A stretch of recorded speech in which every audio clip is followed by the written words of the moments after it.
Hey, Iostux here. This time we'll have a more, numbery, analytically, and competitive oriented video, and not so much gameplay oriented, but I'll still hope you'll like it. Today I want to compare the ranks in Season 1, Season 2, and Season 3, and clear up some common misconceptions on what each tier actually means. Now, the reason I am doing this video is because Reddit recently is full of people starting AMAs. Things like, I'm a master player, ask me anything. Now, those people usually state the obvious. They tell people to swap heroes, to use their mics, and to not trickle in. But I mean, they're master, they should be qualified to share their opinions, right? But are they? In order to properly explain this, I first need to explain what a percentile is. A percentile is a number representing the comparative skill of a player amongst a group. This means that the 99th percentile consists of players who rank higher than 99% of the player base. Now, percentiles give a somewhat accurate representation of how someone's rank compares to his peers, and it makes comparisons between different ranking systems possible. Now, in order to get the percentiles, I got them from a website called masteroverwatch.com.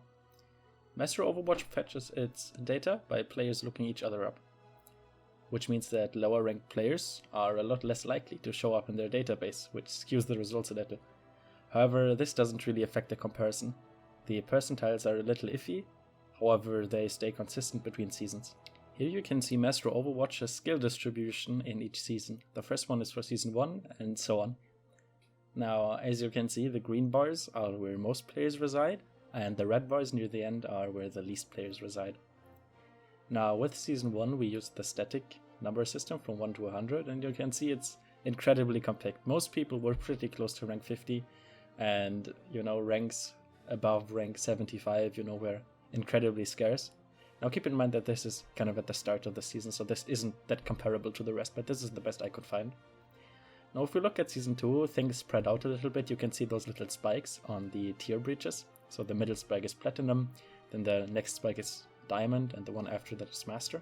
This is near the end of the season, and below that you can see the Season 3 distribution, and as you can see it went a lot wider, and you can see the spike at Platinum, and then at Diamond, Master, and then the little one on the right, which is the spike at Grandmaster. Now the reason for this is that a lot of people get on a win streak after their placements, and they reach that rank like Grandmaster, and they aren't really confident that they're going to stay there, so they just stop playing, which is why there's a spike. The reason this is so interesting is because as the distribution goes wider, the ranks of people change, and so do the percentiles. Basically with Season 3, those who were in the top 50%, so above the mean, got affected by the deviation a little more. This means that essentially the richer, so the players with higher SR, got even higher SR, and the poor players got poorer, meaning that their SR lowered a little bit. Now the problem is that Blizzard gave every player a little boost in SR. You may have noticed it with people getting like 60 SR directly after their placements. This caused most players to immediately start off on a win streak and get to ranks that are incredibly high. Here we can see the probably most popular and the most well-known example.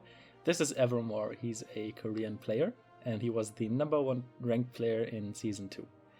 He had 4.7k, I think, at the end. Now this is the Season 3 profile, and as you can see, after 40 wins, primarily playing Roadhog, he managed to reach 5000 SR, which is the cap. You can't go above that. So there's a problem, of course, because in a system like this, people aren't supposed to reach the end. In cumulative ranking systems like League, this is different, because there are actual leaderboards at the top. But this player right now, even if he wins his games, he can't progress any further. So he essentially beat the game, which is a problem in ranking systems. Let's look at a more relatable example. Now I got this picture off of Imager. And we can see a player called Caveman Power. On the left side is his Season 2 profile. And he was a mid-diamond player. He had over 200 wins, so he played a lot. And on the right you can see how after, I think it's 34 wins, he got a skill rating of 4.1k. Now, people may argue that this is just because, the player got better, maybe he watched my guides. That was a joke, by the way. But in reality, while that may have had an effect, this doesn't account for over 1000 SR gain. And the low amount of wins makes me believe that, he just got there, primarily because of a good win streak that he got, thanks to Blizzard, giving everyone a little boost. And I don't want to sound harsh, but I expect him to maybe drop down if he plays some more games, since the sample size in his Season 3 profile is extremely small. But this isn't the main cause. The problem is that this skews the ratings a lot and inflates them a lot. And it pushes people's egos, because now this mid-diamond player, which, you know, is a decent rank, it's respectable. In Season 3 he is Grandmaster. And Grandmaster in Season 2 was primarily populated by pro players or, you know, really dedicated people. At one time, the barrier to top 500 was actually before GM, so less than 500 people were in Grandmaster. And now this guy made it in there, and guess what? He's probably going to brag to everyone how he is a GM player and how his opinions are more valuable than others. So what I did is I took the percentiles of each season and I compared them. On the left you can see the percentiles. I got them for the top 1%, 5, 10, 25 and 50%. And in Season 1 I personally got to 71 SR, you know, which was pretty good. It wasn't quite the first percentile, I think, but it was pretty close. Then in Season 2 I managed to get around 3.7k, so I actually managed to hit the top 1 percentile. And I didn't get like placed in Season 3 yet, but maybe I'll do that soon. But the point I'm trying to make is that while Season 1 and Season 2 isn't very comparable, and this is only, you know, nice to look at, the Season 3 rank in the same percentile is a lot higher than that of Season 2. And if we look at the top 3 percentile and the top 10% percentile, the top 3 in Season 2 was 3.5k, and in Season 3 it's around 4k, and the top 10% in Season 2 was around 3050, and now it's around 3550. Now, if you put A and B together, then you can clearly see that current Grandmaster is basically the new Master from Season 2, and current Master is basically the new Diamond. So, I've been rambling for a lot. So, what am I trying to say? I am not trying to bash Blizzard's ranking system. You know, I actually think it's really good that they spread out the ranks a little bit. What I dislike is how people are unable to compare the ranks properly. And some people think that GM in Season 3 is as exclusive as it was in Season 2.